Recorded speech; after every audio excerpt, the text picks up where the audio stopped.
বন্ধুরা good morning. দেখো আমি সকালবেলা একটু ছাদে আসলাম, কারণ কালকে বিকেলবেলা ছাদের থেকে সব জামা প্যান্ট তুলে নিয়ে গেছিলাম, কিন্তু আমি তোমার নিতে ভুলে গেছি, একদমই পাপোশগুলো দিয়ে গেছিলাম। তো পাপোশগুলো নিতে এসেছি ছাদে।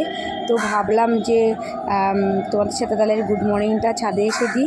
আর দেখো কি সুন্দর সুন্দর ফুল ফুটেছে, দেখবে? এই দেখো কি সুন্দর সুন্দর ফুল ফুটেছে। তো ফুলগুলো কিন্তু আমার সত্যি কথা বলতে খুবই ভালো লাগছে, দারুণ লাগছে। তো তোমাদের কেমন লাগছে অবশ্যই কিন্তু কমেন্টে জানিও। আর দেখো কী সুন্দর লাগছে না এখন ওয়েদারটা, কী সুন্দর লাগছে না, দারুণ লাগছে না ওয়েদারটা? সত্যি কথা বলতে কিন্তু খুবই ভালো লাগছে ছাদে এসে। তো চলো তোমরা সকলকে গুড মর্নিং, ভালো থেকো, সুস্থ থেকো।